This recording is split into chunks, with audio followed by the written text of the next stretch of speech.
Hello friends, इससे पहली video में हमने देखा था कि what is equipotential surface.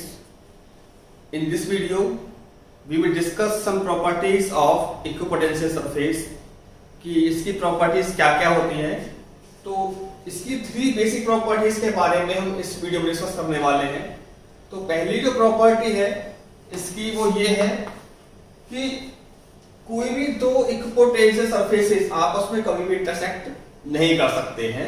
To equipotential surfaces never intersect each other. इसका मतलब क्यों है, ऐसा क्या कारण है क्यों नहीं करते इंटरसेक्ट? क्योंकि हम जानते हैं कि यदि हमारे पास दो सरफेस है, एक सरफेस ये है सपोज, एक सरफेस हमारे पास ये है सपोज, मान लिया हमने, तो इसके अलग अलग पॉइंट पर पोटेंशियल V होगा। सपोज V1 है, V1 होगा। इसके हर पॉइंट पे कितना कितना होगा, V2 और V2 मान लिया सपोज। क्योंकि एक सरफेस ये है सरफेस 1, एक सरफेस आपका ये हो गया सरफेस 2। क्योंकि ये सरफेस का नाम क्या है, इक्विपोटेंशियल सरफेस, इसका भी नाम क्या है, इक्विपोटेंशियल सरफेस। तो इसके हर पॉइंट का पोटेंशियल सपोज V1 होगा, इसके सरफेस का पोटेंशियल सपोज V2 होगा। अब यदि दोनों सरफेस आपस में इंटरसेक्ट कर जाते हैं तो जहां पर इंटरसेक्ट करेंगे, सपोज वो वाला पॉइंट मैं ड्रॉ करता हूं यहां पर।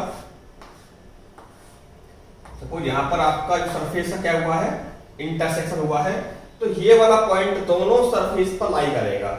तो यानी कि इसके अकॉर्डिंग तो इसका पोटेंशियल V1 भी होना चाहिए और इसका पोटेंशियल V2 भी होना चाहिए, बिकॉज ये पॉइंट आपका दोनों सरफेस पर लाई कर रहा है। परंतु एक पॉइंट का पोटेंशियल अलग अलग नहीं हो सकता, क्योंकि ये पॉइंट आपका दोनों पर है। यदि इंटरसेक्ट करते हैं तो इसका पोटेंशियल V1 भी होना चाहिए और V2 भी होना चाहिए।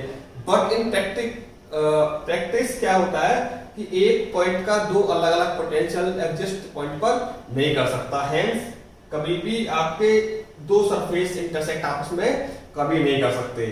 दूसरी बात यह है कि electric potential difference between 2 points, ये बड़ा ही सिंपल सा प्रॉपर्टी है।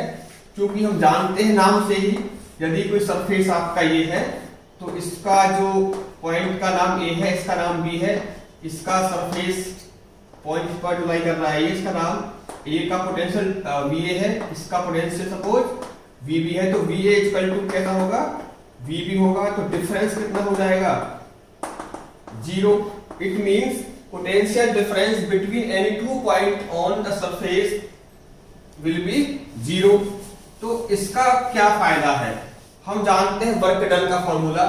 वर्क डन का फॉर्मूला होता है, यदि मैं A पॉइंट से B पॉइंट तक Q चार्ज को मूव कराता हूं और A का पोटेंशियल VA है और B का पोटेंशियल सपोज VB है, तो work done to move a charge from A to B will be equal to Q VB minus VA if point A and B lie on same equipotential surface।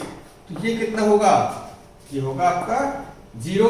तो WAB will be equal to Q into 0। It means 0 joule. तो इसका मतलब ये हुआ कि एक equipotential surface पर किसी भी चार्ज पार्टिकल को यदि मूव कराया जाए तो इस प्रोसेस में हमें कोई भी काम करना नहीं पड़ेगा। There will be no work done to move a charge from one point to another point on a same equipotential surface। तो ये बड़ा ही अच्छी प्रॉपर्टी है। थर्ड प्रॉपर्टी क्या है, ये बता चुके हैं आपको, इंटरसेक्ट नहीं करते हैं। और एक और चीज है, ये सेम हो गया है, चलो नेक्स्ट प्रॉपर्टी बोल देते हैं कि इलेक्ट्रिक फील्ड और इक्विपोटेंशियल सरफेस हमेशा एक दूसरे के साथ 90 डिग्री पर होते हैं। यानी कि इलेक्ट्रिक फील्ड लाइंस और इक्विपोटेंशियल सरफेस कैसे होते हैं, हमेशा परपेंडिकुलर टू ईच अदर। तो ये आपकी नेक्स्ट प्रॉपर्टी है कि electric field and equipotential surface always perpendicular to each other।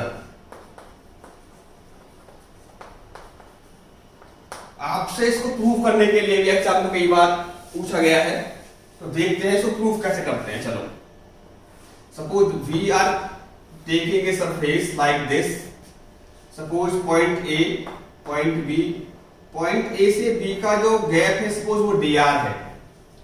मैंने मान लिया है कि इलेक्ट्रिक फील्ड आपका ये है जो 90 डिग्री पर नहीं है, किसी एंगल थीटा पर एडजस्ट यहाँ पर कर रहा है।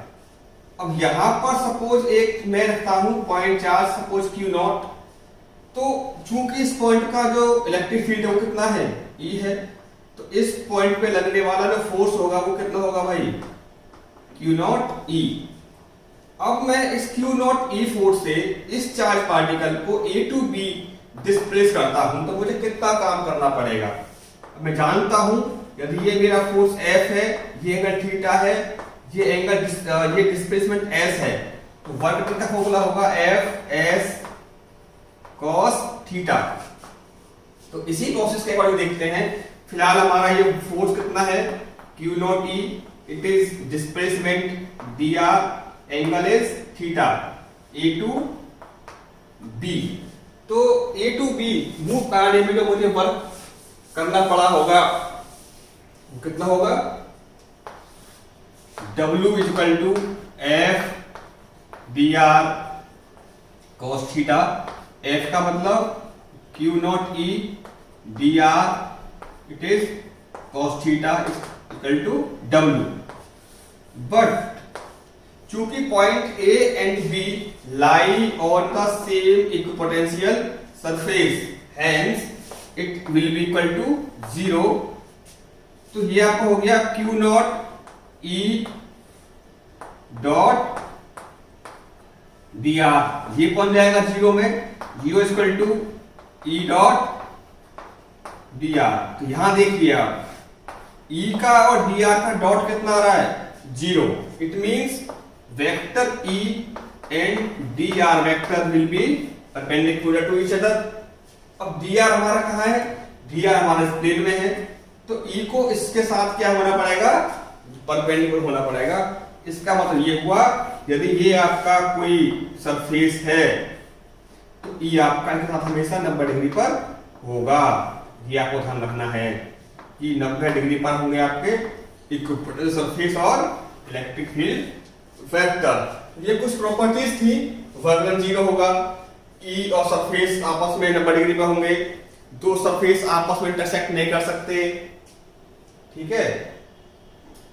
और इसका क्या क्या कंडीशंस हैं देखी है। अब इसके बाद in next video we will discuss relation between electric field and electric potential. Thank you.